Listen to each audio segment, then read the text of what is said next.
আবার? কাজ আছে। এই তমাল, ভাইজান ডাকছো? হ্যাঁ শোন, সংসার তো আর আলাদা হয় নাই, একসাথে খাইতেছি। তুই যেহেতু তোর বউ নিয়ে আসোস, আমিও আছি। এই সংসার দায় দায়িত্ব তোর অর্ধেক, আমার অর্ধেক।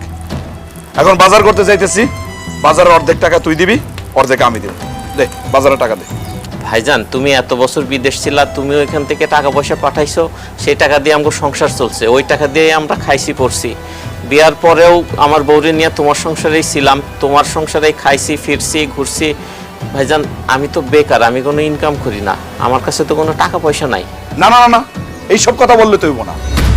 তুই যেহেতু তোর বউ নিয়ে এই সংসারে থাকতাছস খাইতাছস, বাজারের অর্ধেক টাকা তোরও দিতে হইব। আমারে মাফ করো ভাইজান, আমি বাজারের জন্য একটা পয়সাও দিতে পারবো না, আমার কাছে বিষ খাওয়ারও টাকা নাই। আচ্ছা বাদ দেন না, ওর বাজার টাকা দেওয়া লাগবে না, আপনি যাইয়া বাজার নিয়ে আসেন তো, যান। ফাতেমা তুমি চুপ থাকো।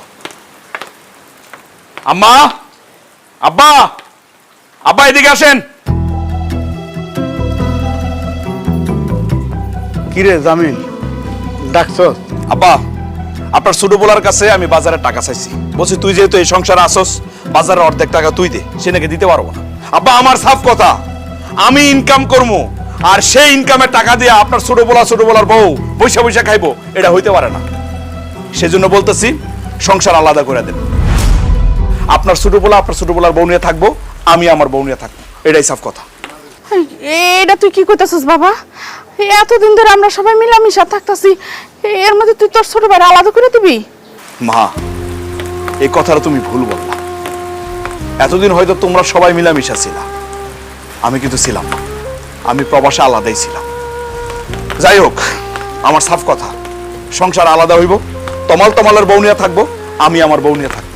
ভাইজান আল্লাহর দোহাই লাগে ভাইজান, তুমি আমারে আলাদা কইরো না ভাইজান। আমার কোনো ইনকাম নাই, আমার কোনো টাকা পয়সা নাই ভাইজান, আমি আমার বউরে নিয়ে না খাই মরুম ভাইজান। ভাইজান আল্লাহর দোহাই লাগে। আমিও প্রবাসে খাইয়া না খাইয়াছিলাম, কই তখন তো তোরা কেউ আমার খোঁজ খবর নেস না। তোরা যেহেতু আমার খোঁজ খবর নেস নাই, আমারও দায়িত্বের মধ্যে পড়ে না তোকে খোঁজ খবর নেয়া। তুই না হয় সংসার আলাদা করে দিলি, তোর মা আর আমি কোথায় যাব, কি করুম, কার কাছে থাকুম, কোথায় যে খামু, সেটাও সিদ্ধান্ত দিয়ে দে। আব্বা, এতদিন তো আমার লগেই ছিলেন, আমার সাথে খাইছেন, সবকিছু করছেন। এখন যেহেতু সংসার আলাদা হয়ে গেছে, নতুন সংসার হইতেছে, আপনারা দুইজন এক কাজ করেন, আপনার ছোট ভোলার লগে থাকেন, একসাথে খান। এটা আপনি কি কইতেছেন? ওর তো নিজের কোনো ইনকাম নাই, ও আমার বাড়ি কেন খাওয়া